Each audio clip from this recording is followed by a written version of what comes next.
Olá, gente boa! Programa Povos e Línguas está no ar. Toda vez que você chega aqui, uma aventura começa. Vamos juntos? Vamos ver os desafios da evangelização no reino da Suazilândia, um país africano que tem apenas 2 missionários brasileiros. Então a nossa oração é que a igreja possa ouvir, a igreja possa enviar missionários aqui para a Suazilândia. Nós somos os únicos brasileiros, aqui no país, e os únicos missionários brasileiros. Você vai visitar também o Seminário Teológico Presbiteriano Reverendo Denoel Nicodemo Zeller em Belo Horizonte e ver como é importante a capacitação e o treinamento dos líderes cristãos. Percebemos que a igreja está envolvida numa grande perspectiva de urgência. Mas eu entendo que a urgência missionária não pode ser individualizada. A urgência não é para uma pessoa, a urgência é para a igreja. E ao final, uma palavra bíblica que será uma bênção na sua vida. O Pai está em missão quando envia o Filho. O Filho está em missão quando é enviado. E o Espírito está em missão quando convoca aqueles que Deus elegeu antes da fundação do mundo para essa tarefa de tornar o seu nome e a sua glória conhecida até os confins da terra. A seguir, Povos e Línguas.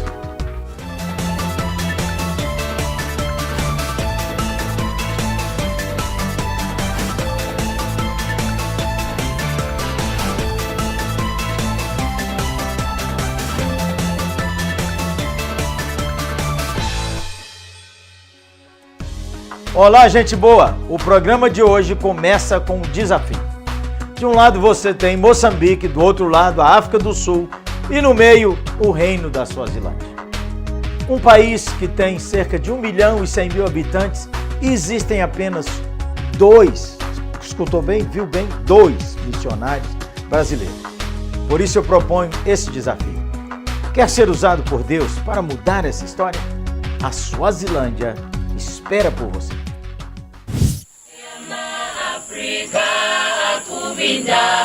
Africa tubindaba asiye akolendaba ngeyama Africa tubindaba Africa tubindaba.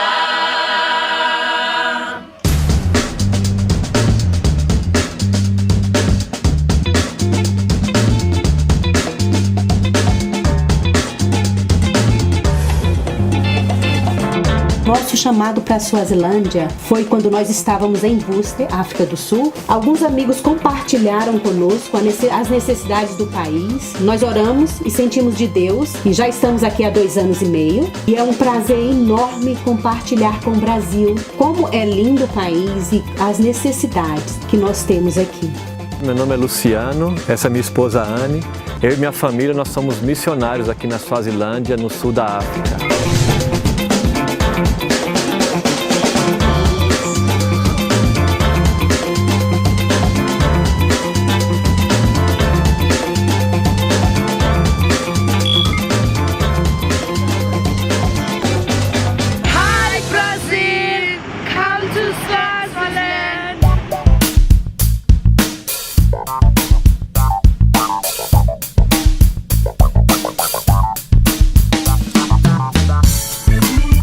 Aqui é em Mbambane, a capital da Suazilândia, e aqui é o coração da cidade, Então você tem um mall, aqui você tem acesso a diferentes regiões do país, E na verdade Mbambane contrasta muito com a realidade rural do país, Então se você sair daqui a 3, 4 quilômetros, você vai ver uma realidade onde o povo não tem acesso à água, a questão de comida escassa, E aí você tem esse contraste da cidade com essas áreas rurais do país.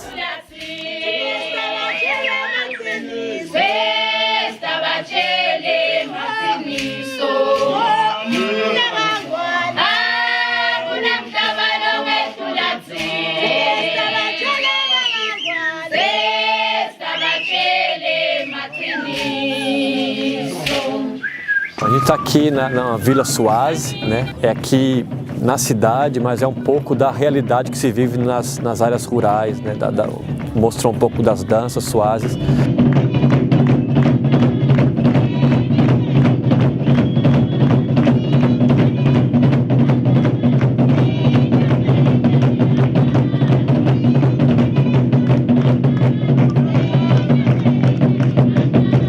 você tem essas casas. Aqui, como não tem nenhuma parede, é uma casa popular, todo mundo pode entrar, né?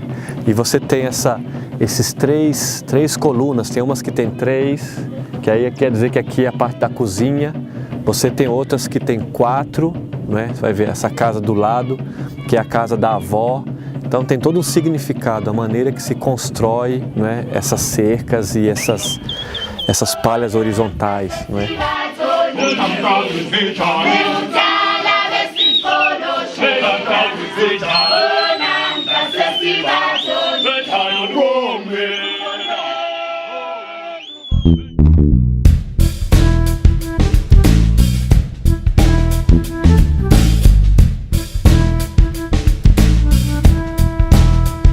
A gente está aqui no Museu da Suazilândia e eu queria mostrar para vocês um pouco da cultura e um pouco também da história da monarquia aqui no país, né? Eu acho um lugar interessante para a gente conhecer.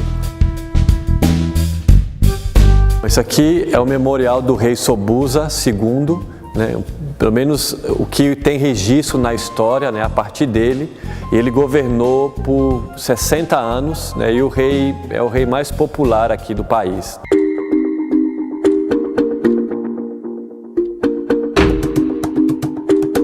Ele era o rei na época da independência, em 1968. Como aqui era colônia da Inglaterra, o parlamento, primeiro-ministro, e esse rei Swazi que governava então a terra e essas aldeias Swazis, esses chefes, não é? Então ele, como Inganyama, o que ele falou está falado. Se ele reúne o povo, né, e toma uma decisão, e o povo concorda, está decidido. Você não precisa redigir nada, se torna lei só naquilo que ele fala, não é? Mas já ele, como rei desse outro lado, né, o parlamento, então para ser lei você tem que redigir, não é?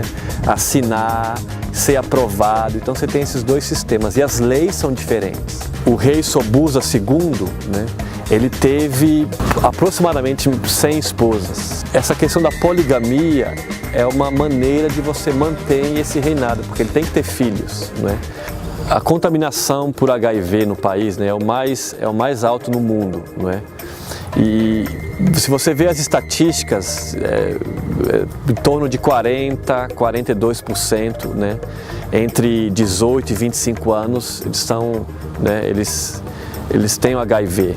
E um dos principais motivos do índice ser alto, não é a questão da poligamia. O HIV, não é um dos motivos também do número de órfãos no país ser alto. Então é um motivo para a gente estar orando pelo país.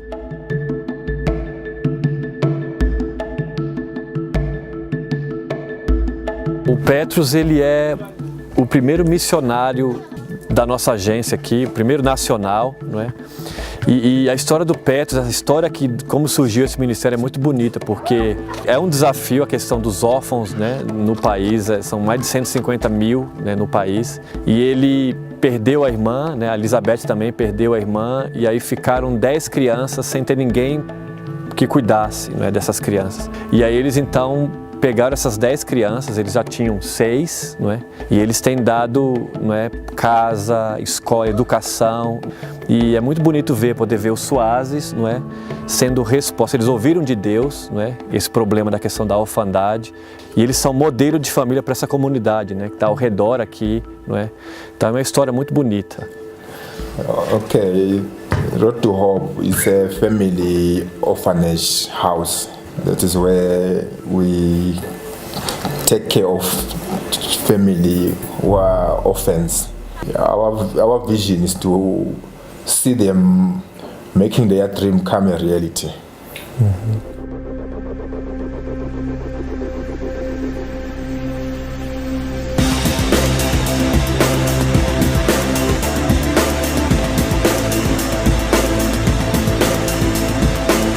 Então, aqui na Suazilândia, se você for olhar nas estatísticas, mais de 80% são cristãos. Desses 80%, 40% são da religião zionista, né? Então, onde eles misturam princípios do cristianismo com adoração aos ancestrais, né? A religião tradicional a igreja aqui na Suazilândia, o cristianismo, ele é nominal. E é uma igreja sincrética, né? Onde eles, e por causa também dessa influência muito forte do zionismo, não é?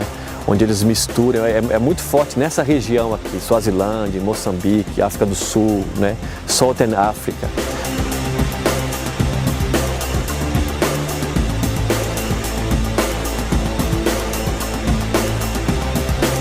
Muita gente pensa que missões só tem dificuldades, só tem coisas ruins, mas isso não é verdade. Tem as suas vantagens.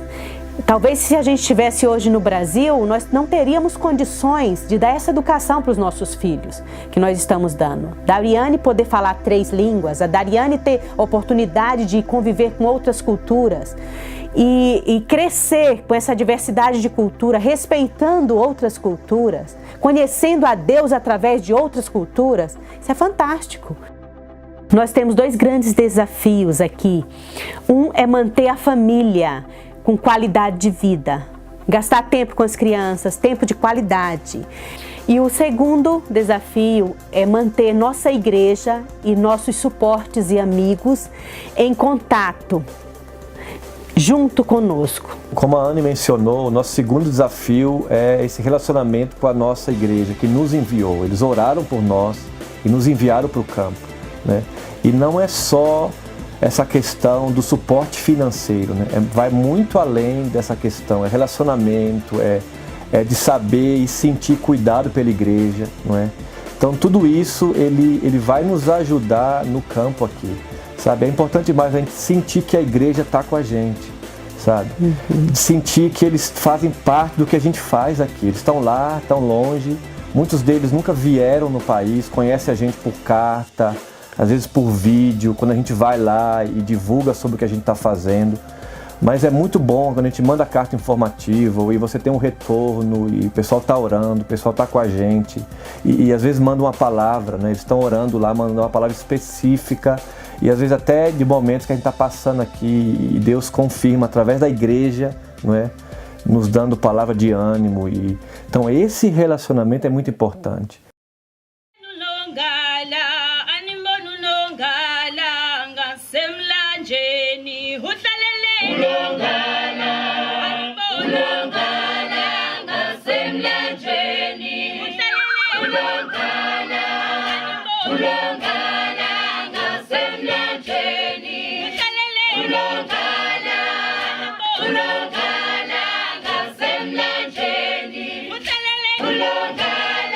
Isso aqui é um pouco do nosso trabalho, né, aqui na Suazilândia. Nós lideramos a missão aqui e nós temos hoje 12 obreiros, né, suazes, né, obreiros nacionais. Nós temos um casal da Holanda, um casal dos Estados Unidos, nós temos um rapaz da Nigéria, né, e nós do Brasil. Então, nosso papel como líderes de base é facilitar os missionários que vêm, na questão logística. Então, nós temos 3 áreas, né, de treinamento, evangelismo, socorro e misericórdia. Hello everyone, I'm Sanele from Swaziland. I'm a missionary now. I've met a beautiful couple from Brazil, Luciano and Annie. I met them in 2011. There's something I really love about them. They know how to show love, and now I'm part of their family. They really trust me a lot. So I'm encouraging everyone to come to Swaziland and join us. Bye. Algo que nós priorizamos e que nós dependemos para viver onde vivemos e como vivemos é ouvir a voz de Deus.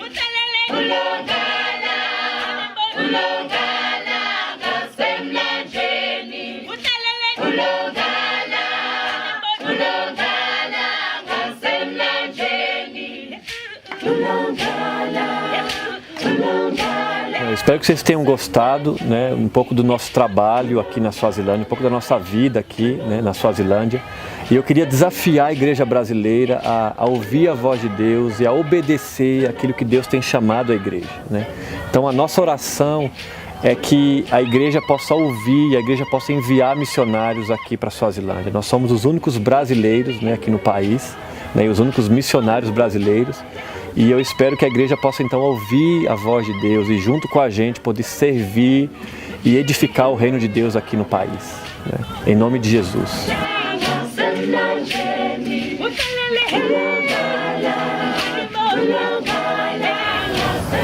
Inkosi Imbusise. Deus te abençoe.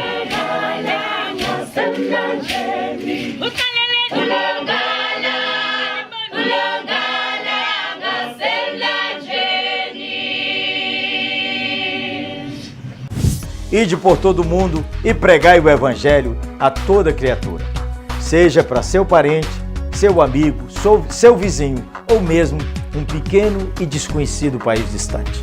A palavra de ordem é ide, e quem mandou foi o Senhor. Pense nisso.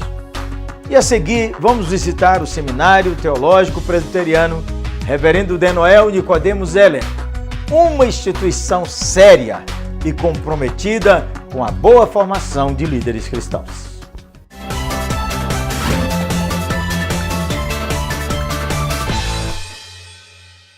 Seu carro. Ele está com você todos os dias. Ele facilita a sua vida. E nós facilitamos para que você nunca fique sem ele. Assistência e seguro automotivo. 24 horas por dia, 7 dias por semana. Uma solução completa e inédita que cabe no seu bolso. Carro reserva, condutor livre, sem avaliação de perfil. Assistência de verdade como você nunca viu. Trust. Seu carro seguro. Sempre. trustassistencia.com.br. Hi, my name is Maurice Lamini. I'm from Swaziland. I'd like to invite all the churches in Brazil to come to Swaziland and send missionaries. We really need you, and we love people here who would like to fellowship with you and grow together in the Lord.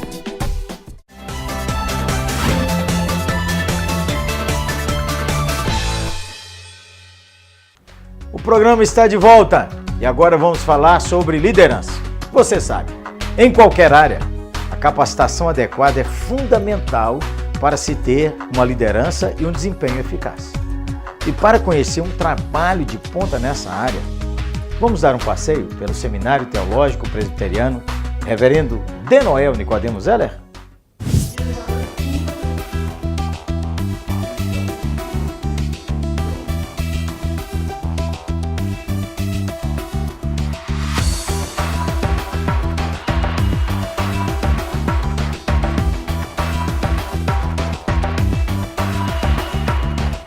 Para que todo aquele que nele crê não pereça, mas tenha a vida eterna. A mensagem da cruz bateu suave nos ouvidos de Cássio e achou morada em seu coração. Transformado pelo amor de Deus, ele teve o anseio de compartilhar a experiência com aqueles que o cercavam e disse sim ao ID de Jesus. Sim, eu me converti em 1985, na Escola Agrícola de Salinas, onde tinha um trabalho missionário muito forte da minha igreja de origem, com os alunos, ainda adolescentes. O chamado para o Ministério Pastoral e o Ministério de Envolvimento com Missões se deu neste contexto de evangelização de adolescentes. De aluno a professor, a história que teve início na sala de aula hoje contagia o ambiente acadêmico do qual Cássio faz parte e se estende para além dos muros. Quando eu estava no seminário, eu ouvi claramente o chamado de Deus na minha vida para trabalhar com culturas pobres, culturas distantes e pessoas que, na mesma situação que eu vivi, se encontravam. Precisavam do Cristo para encontrar sentido nas suas vidas. Eu vi que, se eu voltasse para a minha terra, eu poderia contribuir de alguma forma para a salvação daquelas pessoas. Trabalhei na cidade de Águas Formosas, depois na cidade de Jequitinhonha e finalmente voltei para Almenara, com evangelização de jovens, com ênfase missionária, claramente para alcançar o coração dessas pessoas.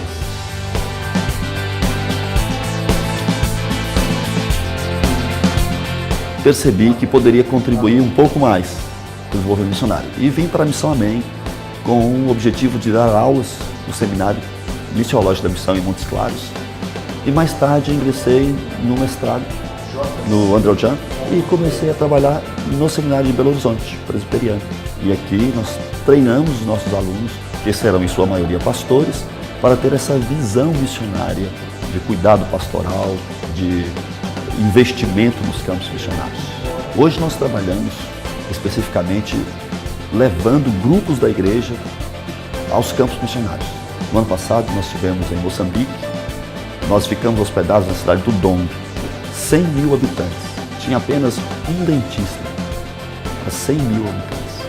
Então nós vimos que a necessidade era muito grande. Por outro lado, nós percebemos uma igreja fragilizada. A nossa equipe rapidamente percebeu isso, nós fomos em algumas universidades e fechamos algumas parcerias. Nossa igreja está agora sustentando estudantes, especificamente na área de saúde. Nós sustentamos estudantes de medicina para servir tanto a igreja de Moçambique quanto o próprio país. A diferença de custo é muito grande. Nós poderíamos trazer esses membros dessas igrejas, esses jovens, para estudar no Brasil. Mas aqui na faculdade de medicina, em média, R$5 mil. Em Moçambique, nós conseguimos pagar a faculdade por apenas R$450 mês. Então nós desenvolvemos esse trabalho aqui, divulgamos esse ministério e procuramos parceiros nas igrejas para sustentar esses estudantes lá.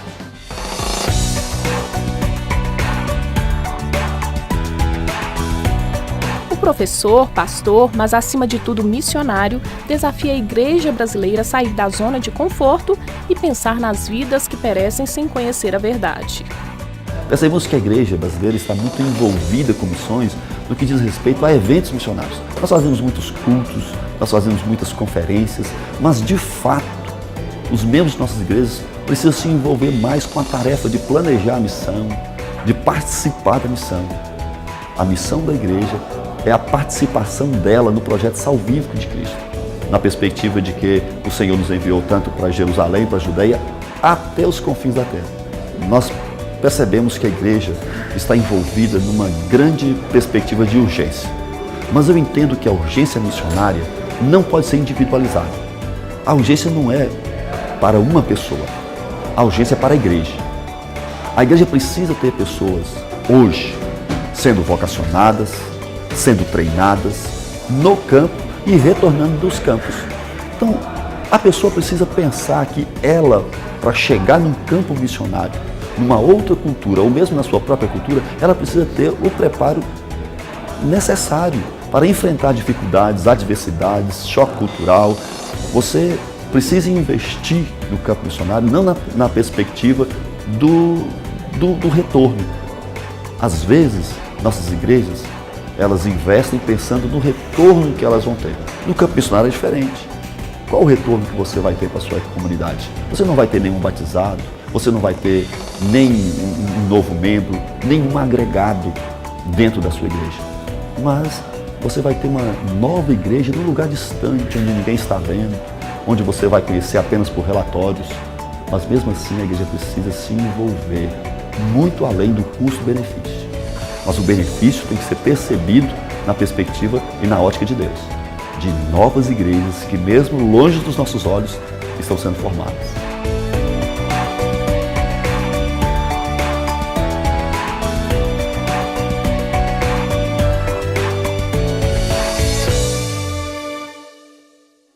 Se você quer saber mais sobre o seminário, entre no site ou ligue para o telefone que está no seu vídeo. Tenho certeza que eles vão lhe atender com carinho e honra, tirar suas dúvidas e aguardar sua visita.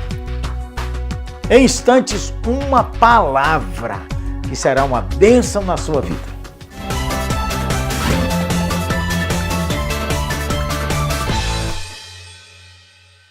O programa Povos e Línguas é a mobilização interdenominacional das igrejas. Fique ligado, aprenda mais, engaje-se, ouça, chame seu pastor, converse você, pastor, com a sua ovelha, ouça a sua igreja, procure as agências missionárias, prepare pessoas, porque é chegada a hora da grande colheita.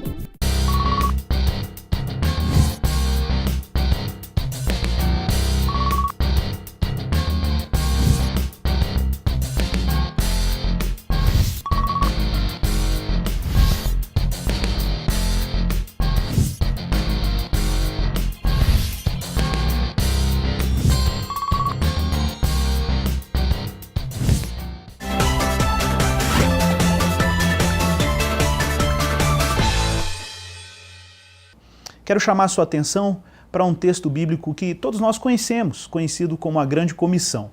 Mas vou chamar a sua atenção para um detalhe importante desse texto. Olha, você pode abrir a sua Bíblia comigo no Evangelho de Mateus, capítulo 28, leremos o verso 18 e 19, que diz assim: Chegando-se Jesus, falou-lhes dizendo: É-me dado todo o poder no céu e na terra. Portanto, ide e fazei discípulos de todas as nações, de todos os povos, batizando-as em nome do Pai, do Filho e do Espírito Santo. Olha, parece óbvio, mas o verso 19 é um verso bem conhecido. É o ide e fazei discípulos de todas as nações. Mas existe um detalhe na grande comissão que às vezes nos escapa, que é uma palavrinha que se encontra aí no início do verso 19. Olha, presta atenção nisso. No verso 19 disse portanto. Ora, portanto por quê? O que fundamenta a grande comissão?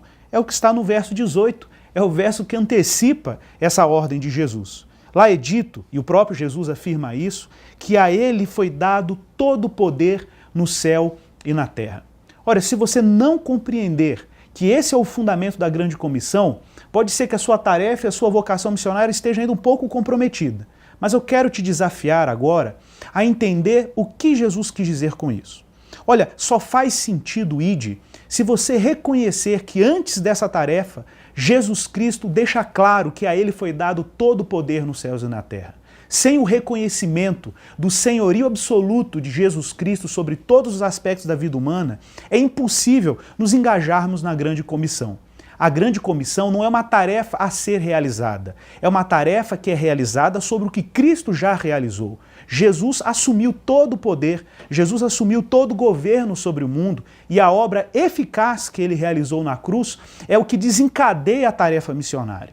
Olha, eu quero chamar a sua atenção para isso. Jesus Cristo é o Senhor, portanto, ide por toda a terra e fazei discípulos de todos os povos, batizando-as em nome do Pai, do Filho e do Espírito Santo. Olha o que está escrito aí na Bíblia, na sua Bíblia, no Evangelho, ou melhor, no livro de Atos, capítulo 13, um texto clássico que fala de uma das primeiras missões organizadas da igreja. Lá na igreja de Antioquia, a Bíblia destaca que um grupo de irmãos, o texto ainda fala que, na verdade, Barnabé e Saulo foram separados por uma comunidade de profetas e mestres. Gente, a igreja estava reunida, os líderes da igreja estavam reunidos e eles estavam cultuando a Deus, jejuando e foram movidos pelo Espírito Santo para comissionarem Paulo e Barnabé para uma tarefa na Ásia Menor. Observe como que é parte do que a igreja é o envio, como que é parte da identidade da igreja o comissionar. O Pai está em missão quando envia o Filho. O Filho está em missão quando é enviado. E o Espírito está em missão quando convoca aqueles que Deus elegeu antes da fundação do mundo para essa tarefa de tornar o seu nome e a sua glória conhecida até os confins da terra. Olha, observe a importância da sua comunidade. Observe a importância do seu pastor nessa tarefa. A importância dessa igreja local no envio, manutenção da tarefa missionária. A tarefa missionária não é uma tarefa de lamento, não é uma tarefa de fracassados, não é uma tarefa também de pessoas que estão sob um jugo ou um fardo, sob uma tarefa que parece que está para ser realizada. Não, observe, a tarefa, sim, ela há de ser realizada, mas realizada naquilo que Cristo eficazmente realizou por nós na cruz. Jesus Cristo na cruz, gente, é o anúncio mais impressionante, mais poderoso que nós podemos levar para até os confins da terra. Então, sensibilize o seu coração agora, abra o seu coração para entender que não existe missão fora do senhorio de Jesus Cristo. A Ele foi dado todo o poder nos céus e na terra. Portanto, ide por toda a terra e fazei discípulos de todos os povos e todas as nações, batizando-as em nome do Pai, do Filho e do Espírito Santo. Até a próxima. O programa Povos e Línguas chegou ao final, mas tem mais para você. Visite aí o nosso site www.povoselinguas.com e vá no facebook.com/programa Povos e Línguas. Tudo que você viu aqui e muito mais está à sua disposição também na internet. Bem, fique na paz do nosso amado Salvador. E até o nosso próximo encontro. Um abraço, hein? Que o Senhor fale ao seu coração. Tchau.